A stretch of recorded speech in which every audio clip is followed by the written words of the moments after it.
Today you're looking at the formation and development of soils in various ecological systems. Soil is formed and develops over extremely lengthy periods and results from the interplay between myriad factors.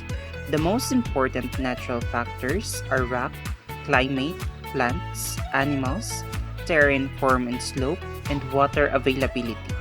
Of great importance in the process are the development period and the scope of anthropogenic ground use, which in recent centuries has induced major changes in the soil.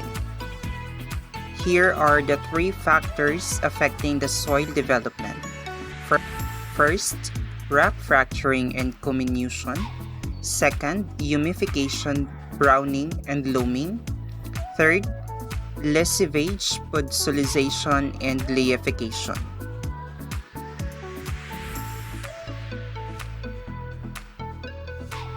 Rock fracturing and comminution. Soil is formed from surface rock that is fractured and comminuted by a vast array of weathering processes. For example, when water penetrates rock, cracks and crevices, causing the rock to expand by around 9% via the force exerted when the water freezes, and resulting pressure causes the rock to burst, fracture, and comminute. In a virtually identical process known as hydration, water molecules are uptaken in the crystallattice of a mineral, and the consequent swelling causes the rock to lose its rigidity. In addition, the pressure exerted by growing roots can also cause rock to fracture and comminute, an explosive force that can be observed in the roots that surface on forest walking paths. Humification, browning, and loaming. Rock fracturing and mineral particle comminution are accompanied by a host of other soil formation processes, such as humification, browning, and loaming. Humification involves the formation of highly stable substances known as humic substances, consequent upon plant residue decomposition that is mainly attributable to soil organisms. This breakdown process can be slowed or brought to a virtual halt by water or oxygen deprivation, low temperature, or other conditions that are suboptimal for organisms. Browning is a process in which soil minerals such as olivine or biotite react with oxygen. The resulting oxides and hydroxides lend the soil to its characteristic reddish-brown coloration. Loaming, which almost always occurs in conjunction with browning, results in clay minerals that are engendered by the comminution of the silicate minerals feldspar and mica.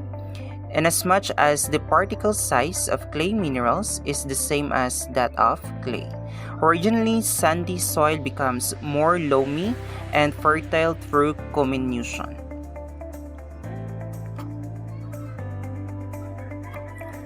Lessivage, podsolization, and layification. The outcome of this process is determined by transport intensity, soil permeability, and process duration. Depending on climate, the process can also entail the dissolution of highly soluble salts, which are then refixed, and of poorly soluble carbonates as the result of acidifying rainfall. Lessivage. It involves the displacement of clay particles, a process that is triggered when soil pH falls below 6.5. The clay particles are fixed in a lower stratum, resulting in clay deposition there. Podsolization. Likewise, it occurs in the presence of a severe drop in topsoil pH values. This acidification attributes to the acid and eco-unfriendly litter layers composed of elements such as pine needles in conjunction with anthropogenic atmospheric acid deposition. A light yellowish stratum is observed in cases where upper soil strata buffer capacity is saturated. A rapid phenomenon that occurs mainly in low mineral sandy soils. This light coloration results from a dark-colored humic substances being leached out of the soil, and reddish iron oxide being refixed at a lower stratum. Gleification, it involves permanent oxygen deprivation in a zone that is permanently saturated with water and that is mainly observed in lower soil strata. The chemical reduction of manganese and rust-colored iron results in formation of a greenish-blue stratum with light-colored striation and intermittent bleaching.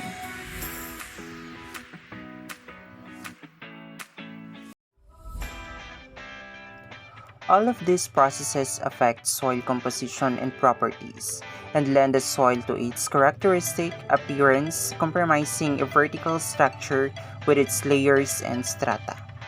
What is needed above all for soil to develop is time and, of course, rock, which is the material from which soil develops. Likewise, necessary are organic substances like water, air, and microorganisms.